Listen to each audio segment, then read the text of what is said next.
ശ്രീനാരായണ പരമഗുരവേ നമഃ.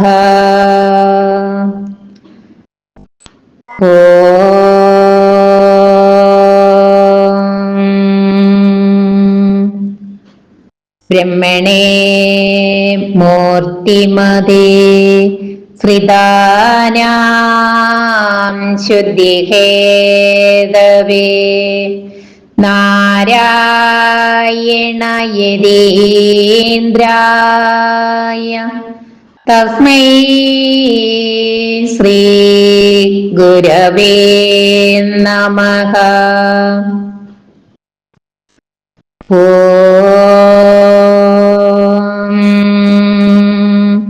ജയ നാരായണ ഗുരുപ്രിയേ ശിവഗിരീശ്വരി ശാരദേ ചതുരാസ്യാക്ഷി ശരചന്ദ്രമരീചികേ. പരമകാരുണികനായ ശ്രീനാരായണ ഗുരുദേവ തൃപ്പാദങ്ങളിൽ പ്രണാമം അർപ്പിക്കുന്നു. ശ്രീ ശാരദാംബികയുടെ തൃച്ചേവടികളിൽ പ്രണാമം അർപ്പിക്കുന്നു. ആചാര്യപാദങ്ങളിൽ പ്രണാമം അർപ്പിക്കുന്നു. ആത്മസഹോദരങ്ങളെ, ഏവർക്കും എൻ്റെ വിനീതമായ നമസ്കാരം. മങ്ങാട് ബാലചന്ദ്രൻ സാറിന്റെ ഗുരുദേവ കഥാസാഗരം 31 ഭാഗം. അവതരണം നാണുവാശാന്റെ കളരി.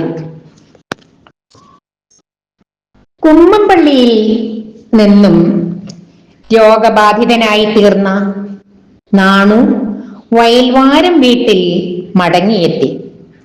നാണുവിനെ കണ്ടിട്ട് മാതാവായ കുട്ടിയമ്മയ്ക്ക് സഹിക്കുവാൻ കഴിഞ്ഞില്ല.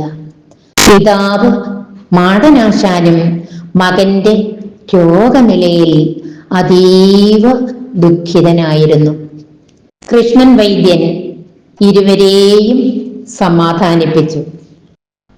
അമ്മാവന്റെ തുടർന്നുള്ള ചികിത്സയിൽ നാണുവിന്റെ രോഗത്തിന് പതുക്കെ പതുക്കെ ശമനമുണ്ടായി.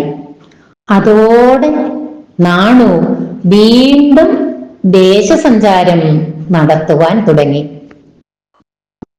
കുമ്മമ്പള്ളി രാമൻ പിള്ളയാശാന്റെ ശിഷ്യനായി ഉപരിപഠനം നടത്തി വന്ന നാണുവിനെ ഇനി പഴയതുപോലെ ദേശസഞ്ചാരിയായി ചുറ്റിക്കറങ്ങാൻ വിടാതെ ഒരു കളരി തുടങ്ങി അധ്യാപനം നടത്തുവാൻ ചുമതലപ്പെടുത്തുന്നതാണ് ഉചിതമെന്ന് കൃഷ്ണൻ വൈദ്യർ അഭിപ്രായപ്പെട്ടു.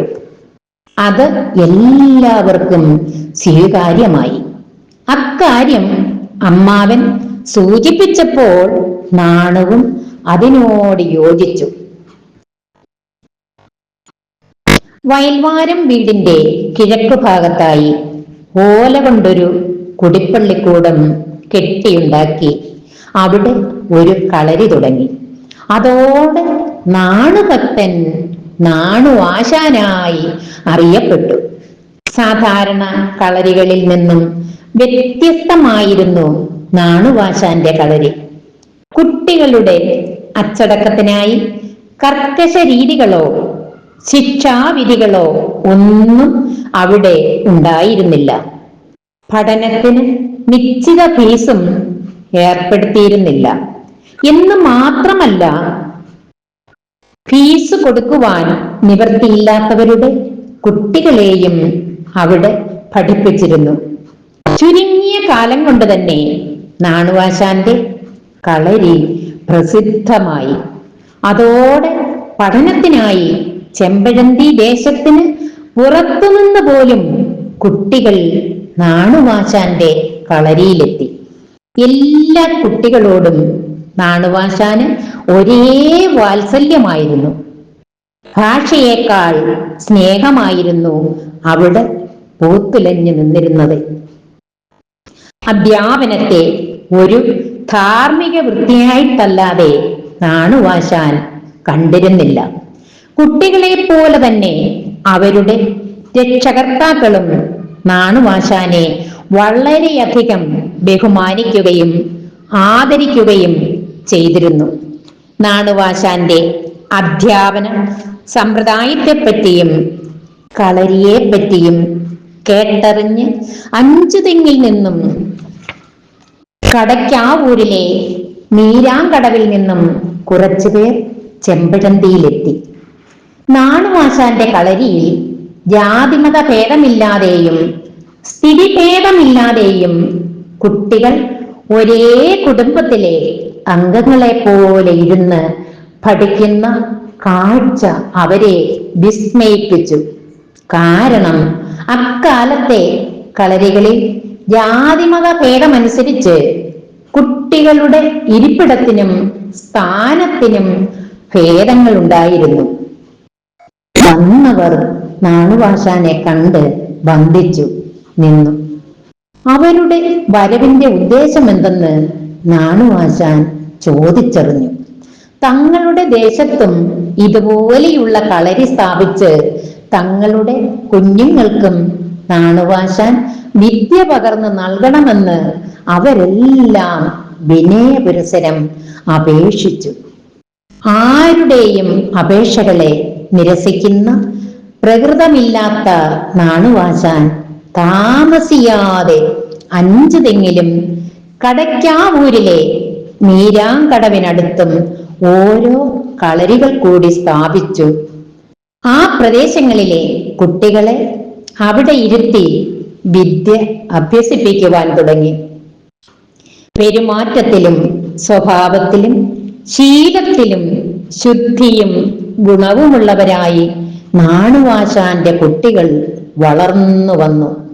അത് കണ്ട് ദേശവും ദേശവാസികളും വളരെയേറെ സന്തോഷിച്ചു.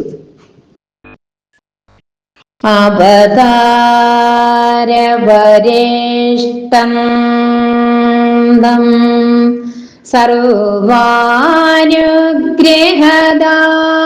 സർവാനുഗ്രഹദായിനം നാരായണ ഗുരും വന്ദേ സർവമംഗളസിദ്ധയേ. ഗുരുദേവ കഥാസാഗരം നാണുവാശാന്റെ കളരി അവതരണം തൃപ്പാദങ്ങളിൽ സമർപ്പിച്ചുകൊണ്ട് ഉപസംഹരിക്കുന്നു. നന്ദി, നമസ്കാരം. ഗുരുധർമ്മം ജയിക്കട്ടെ.